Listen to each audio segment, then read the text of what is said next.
How would you react if your parents made you wash off your makeup in the school parking lot because they were embarrassed? I was mortified when my mom and dad showed up unannounced after my last class. "That makeup is completely inappropriate," my mom hissed, grabbing my arm and dragging me toward their car. Dad pulled out makeup wipes from the glove compartment like they had planned this ambush. Students were staring as I stood there crying, scrubbing off the winged eyeliner and red lipstick I'd spent 40 minutes perfecting that morning. My hands were shaking so bad I could barely hold the wipes. "Harder," my mom insisted when I tried to be gentle around my eyes. "You look ridiculous."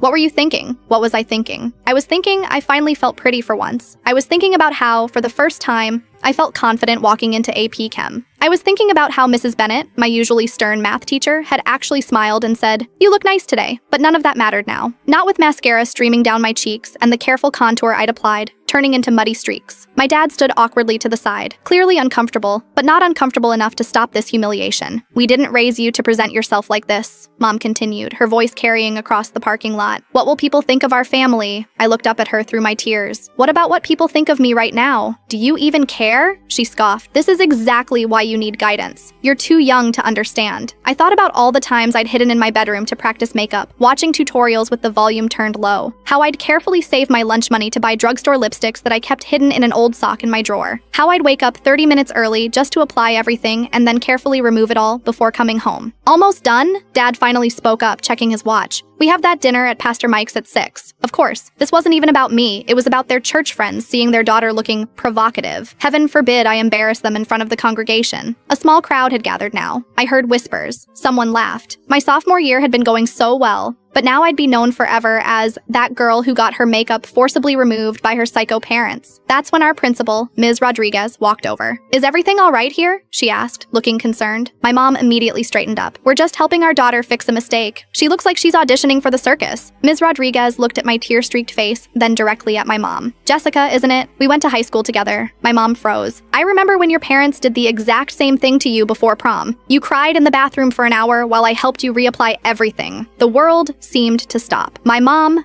perfect, rule-following, church every Sunday mom, had worn makeup that her parents disapproved of, and she'd been humiliated just like me. My mom turned bright red. She hadn't recognized her old classmate until that moment. Ms. Rodriguez continued, "Maybe consider how that made you feel before doing it to your own daughter." My dad looked confused while my mom stood there speechless. I could see something shift in her expression, like she was suddenly seeing herself from the outside. Ms. Rodriguez handed me her personal makeup bag. "There's a mirror in my office if you'd like to freshen up." My parents drove home in complete silence. That night, I found my mom sitting on my bed with tears in her eyes. "I promised I'd never be like my mother," she whispered. "I'm so sorry." She's been teaching me makeup techniques ever since, saying it's never too late to break toxic cycles.